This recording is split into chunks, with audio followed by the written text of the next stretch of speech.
ବାବୁସାନ ବାବୁସାନ ତମେ ଆମର ହିରୋ ଆମେ ତମର fan fan fan fan fan fan.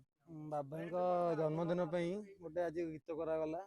ଆଗରୁ ସେଇଟା ବି ହେଇଥିଲା, ଏଇ ଷ୍ଟୁଡିଓରେ ହେଇଥିଲା ଆମର ସତ୍ୟଜିତ ଭାଇ ଗାଇଥିଲେ। ତାର ଫିମେଲ ଭର୍ସନ ଆଜି କଲି ସଞ୍ଜୁ ଦିଦି ଗାଇଛନ୍ତି। ଆଗରୁ ବି ଭାଇଙ୍କ ପାଇଁ ଅନେକ ଗୀତ ବି ଗାଇଛନ୍ତି, ଚୁନି ତଳ ହଉ କି ମାନେ ଦେ ଦେ ମୁଁ ମାଲଟା ଦେ ହଉ, ଲାଲ ଟଟ। ଏବେ ଏଇ ଗୀତଟା ମୁଁ କଲି ଭାଇଙ୍କ ଜନ୍ମଦିନ ପାଇଁ। ଏଇ ଗୀତଟା କରିଛି। ମୁଁ ମୋ ଭାଇ ଗାଙ୍ଗୁଲି ଭାଇଙ୍କୁ ନେଇ କରିଥିଲି। ଏ ବର୍ଷ ଗୀତଟା ଦିଆହେଲା, ଆର ବର୍ଷ ଟାଟୁ ଦେଇଥିଲି ଭାଇଙ୍କୁ ଗିଫ୍ଟ। ଏଇଟା ଭାଇଙ୍କ ପାଇଁ ଗୋଟେ ଗୀତ କରାଗଲା, ମାନେ ପାର୍ଟ 2ଟା ଭଳିଆ ଆଉ। ପୁଣି ଲୋକ ଇଣ୍ଟରମେଣ୍ଟ ହୁଅନ୍ତୁ। ଗୀତଟା ଫିମେଲ ଭର୍ସନରେ ଆସିନଥିଲା ନା, ଯେ ବି ସଞ୍ଜୁ ମହାନ୍ତି ଗୀତ ଗାଇଛନ୍ତି, ବହୁତ ବଢିଆ ଭାବରେ ଗାଇଛନ୍ତି। ଅନେକ ସିଙ୍ଗର ଥିଲେ, ଆପଣ ସଞ୍ଜୁ ମ୍ୟାଡାମ ଶୁଣନ୍ତୁ, ମୋର ତ ଦିଟା ଲେଡି ସିଙ୍ଗର ଫେଭରାଇଟ। ପ୍ରଥମେ ଅନ୍ତରା ଦିଦି ଆଣ୍ଡ ସଞ୍ଜୁ ଦିଦି। ଦିଦିଙ୍କୁ କହିଥିଲି ଯେ ଦିଦି ଟିକେ ମାନେ ସୋରେ ବ୍ୟସ୍ତ ଅଛନ୍ତି, ସେ ସଞ୍ଜୁ ଦିଦିଙ୍କୁ ନେଲି ଆଉ।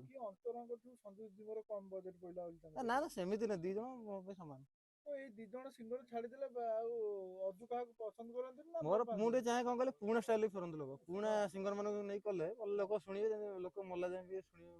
ଭାଇ ଶୁଣନ୍ତୁ, ଏଇଟା ଆର ବର୍ଷ ଆଡିକି ପ୍ଲାନିଂ ହବ, କିନ୍ତୁ ଏ ବର୍ଷ ମୁଁ କାହିଁ କହିଲେ ଗୀତଟା ଥିଲା, ଟ୍ରାକ୍ ଥିଲା ନା, ଫିମେଲ ଗାଇ ନଥିଲେ। ସେ ସକାଶେ ମୁଁ ସଞ୍ଜୁ ଦିଦିଙ୍କୁ ନେଇଗଲି। କିନ୍ତୁ ମୋର ଫେଭରେଟ ଯିଏ ନା, ଆପଣଙ୍କ ଯେମିତି ଚିକେନ ଖାଇବାକୁ, ମଟନ ଖାଇବାକୁ ଇଚ୍ଛା, ମୁଁ ସେମିତି ଚଏସ୍ କଲି। ମୋର ଚଏସ୍ ନା। ହଁ ସମସ୍ତେ ଭଲ, କିନ୍ତୁ ମୋର ଟିକେ ଯାଏ ମୁଁ ପୁରୁଣା ଖଟକା ଦିଆ ହୁଏ। ସୋମେଶ ଭାଇଙ୍କ ଷ୍ଟୁଡିଓ ନମ୍ବର 1 ଷ୍ଟୁଡିଓ, ଏଇନେ ନମ୍ବର 1 ଚାଲିଛି। ଏମିତି ବହୁତ ବିଜିଏମ୍ ବହୁତ ବଢିଆ କରିଥିଲେ। ଅଭିଷେକ ଭାଇ ବି ଆମର ଟ୍ରାକ୍ କରିଛନ୍ତି। ଆମର ପଞ୍ଚମ ମିଡ଼ିଆ ଚ୍ୟାନେଲରେ ଗୀତଟା ରିଲିଜ ହବ।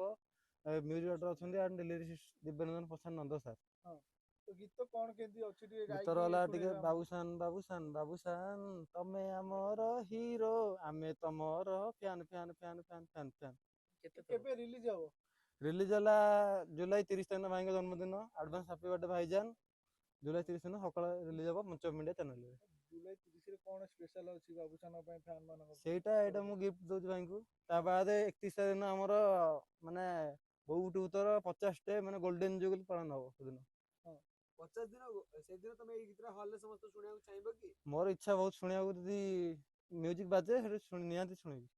ବି ନାଚ ହବ ଏଇ ଗୀତରେ। नमस्कार मु सिंगर संजू महांती।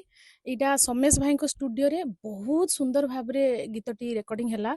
जो गीत आमर जुलाई 30 तारीख माने ओडिशार सुपरस्टार जे आमर बाबूशान महांती तांको जन्मदिन उपलक्षे सुंदर गीतटी भेटी जे दौरान, जो मैंने भेटी दौरान से माने होचंती बाबूशान नंबर 1 फैन क्लब रो मेंबर्स माने।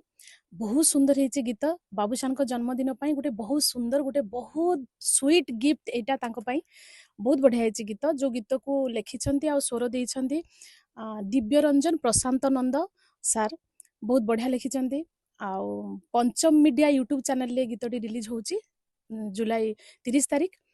अजू आ गांगुली, अजू माने बाबूशान डाई हार्ट फैन सी, आउ गांगुली दुई जन प्रोड्यूसर अच्छा गीत को बनई। बहुत सुंदर है। समेश भाई स्टूडियो रे रेकर्डिंग है, शूटिंग भी होती। पंचम मीडिया यूट्यूब चैनल रे रिलीज होची 30 तारीख। आपण माने देखिबे, बहुत सारा भल पाइबा देबे। आ बाबूशान को बहुत सारा जन्मदिन अभिनंदन देबे, जनइबे। फ्यूचर जमती आहरी ब्राइट हम से समस्ते विश करेंगे तांको जन्मदिन। तो आम तरफ खास कर मो तरफ आ स्टूडियो तरफ जन्मदिन ढेर सारा अभिनंदन शुभेच्छा। आगो को बहुत सुंदर सुंदर मूवी से ओडिशा को गिफ्ट दिंतु, जमती बोऊ बुटु भूत चहल पकई ओडिशा रे, सेमती आगो को आउ सुपरहिट मूवी माने आसु। गीतरे बाबूशान जेते मूवी हिट मूवी सब अच्छी से मूवी ना सब मेंशन अच्छी। आउ बाबूशान खाली माने कैरियर बाबद रे नुह, पर्सनालिटी से केमतिका बिहेव केमतिका से सब बाबद रे बहुत सुंदर भाव रे पुंखानुपुंख भाव रे पूरा लिखिछंती। जो हमरो प्रशांत नंद सार बहुत बढ़िया लिखिछंती। कौन कहबे फैंस मानु फैन एक्चुअली गीत पूरा तांकर जो बाबूशान नंबर 1 फैन क्लब अछंती, फैन क्लब रो मेंबर्स माने समस्ते मिसिकिरी एटा को माने माने लेकिन ये करचंती, आयोजन करचंती। किंतु सारा ओडिसा रे जेते फैंस अछंती समस्ते गीत रे नाचिबे झुमिबे। कारण जो କ'ଣ କହିବି ଯିଏ ଯାହାର ଫ୍ୟାନ୍ସ ଥାଏ ନା ସିଏ ହିଁ ଗୀତଟା ଶୁଣିଲେ ସିଏ ବୁଝିପାରିବ।